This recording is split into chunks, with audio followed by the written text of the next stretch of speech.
Boker Tov, bonjour. Ce matin, on est avec mon petit garçon Ethan au Hagmon Achoula. C'est le premier site qu'on a décidé de faire après la fin du Esguer, la fin du confinement, parce que vraiment c'est une balade extraordinaire à faire avec vos enfants. Alors, qu'est-ce qu'on va pouvoir voir ici? Qu'est-ce que vous allez pouvoir observer? Eh ben, on est sur un site qui fait 8 km et demi, donc vraiment un kiff pour venir y faire du vélo.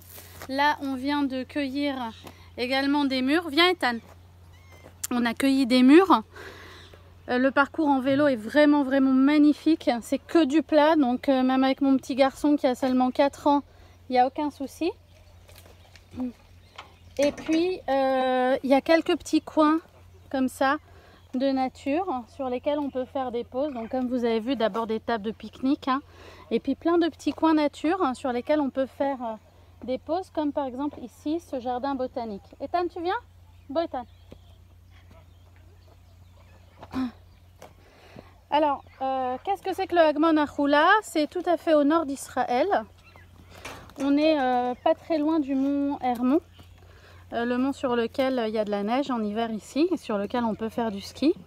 Le Hagmon Achoula, c'était en fait un immense marécage qui se trouve au nord du lac de Tibériade. Ce marécage a été complètement asséché dans les années 50. Ça a été l'un des grands projets de l'État d'Israël, qui était vraiment tout jeune à l'époque.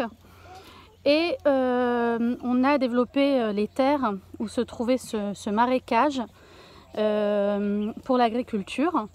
Et puis après avoir asséché le marécage, on s'est rendu compte que finalement, d'un point de vue écologique, ça a été assez problématique. Il faut comprendre que ce marécage était vraiment comme une passoire qui en même temps assainissait l'eau avant qu'elle arrive au lac de Tibériade. Le lac de Tibériade qui est notre réservoir national en Israël. Alors quelques années plus tard, on a décidé de recréer 2 lacs artificiels à l'emplacement où se trouvait autrefois l'Achoula. Tu viens Ethan, on va faire le tour? Alors le Hagmon Achoula, c'est l'un de ces 2 lacs artificiels.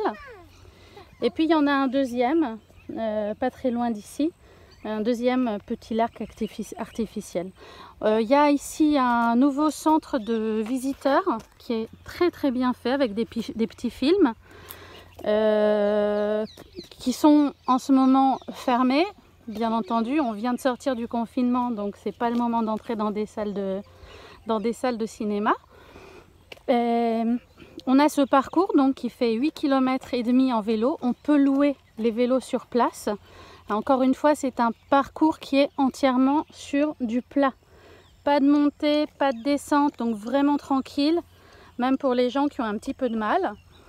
Et puis, il y a la possibilité aussi de louer des petites voitures de golf. Donc ça, c'est super si vous avez des enfants qui sont petits ou des personnes âgées qui vous accompagnent. D'ailleurs, la première fois que j'avais fait ça avec Ethan, il avait 2 ans. Donc j'avais pris même un siège bébé sur mon vélo. Et puis mon ami qui était venu avec son fils avait pris une voiture de golf et puis on s'était échangé les vélos, donc c'était très sympa. Bref, faites-le même si vous avez des personnes fatiguées, et ça se fait en toute saison. Bien entendu, si vous venez cet été, faites-le tôt le matin parce que sinon il fait vraiment chaud, mais soit très tôt le matin, soit assez tard le soir. Il me semble qu'il ferme vers 7 h du soir. Donc là, vous aurez des horaires vraiment magnifiques. Il y a 500 millions d'oiseaux qui passent chaque année au-dessus du pays d'Israël. Des oiseaux migrateurs qui passent par là. Donc on a aussi ici une réserve qui est un petit paradis pour les ornithologues du monde entier. Il faut bien comprendre, si vous avez un peu en tête la géographie d'Israël, on est vraiment le point de passage entre l'Asie, l'Europe et l'Afrique.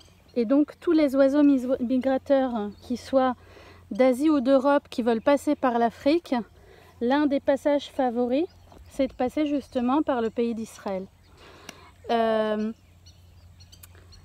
Donc de tout temps, on a eu des tas et des tas d'oiseaux migrateurs qui passaient par là. Et donc on utilise également cette réserve de la Roula pour nourrir aux époques de migration les oiseaux.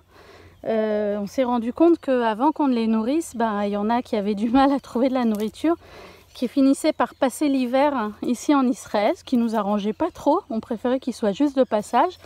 Donc aujourd'hui, il y a une coopération d'agriculteurs qui nourrit les oiseaux sur le site. Et donc, c'est vraiment un point extraordinaire si vous êtes un petit peu passionné d'ornithologie pour venir observer ces oiseaux. Encore une fois, 500 millions d'oiseaux qui passent chaque année au-dessus d'Israël. Voilà, donc un endroit vraiment magique, un endroit de nature superbe, très très belle balade à vélo.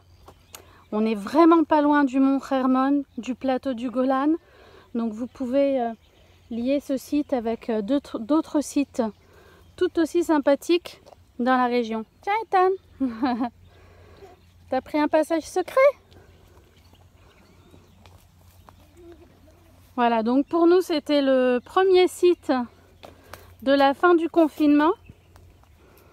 Et on ne regrette pas d'avoir choisi la Roula parce qu'on l'a attendu vraiment tout le confinement pour faire cette balade en vélo extraordinaire. Je vous dis à bientôt dans un autre reportage et d'autres conseils. Comme pour le moment, il n'y a pas de tourisme. Je vais beaucoup me balader avec mon petit garçon et j'en profiterai à chaque fois pour vous faire des petites vidéos. Ethan, tu veux dire au revoir? À coup sûr, il va vous faire une grimace là. Tu veux dire au revoir, Ethan? Eh non.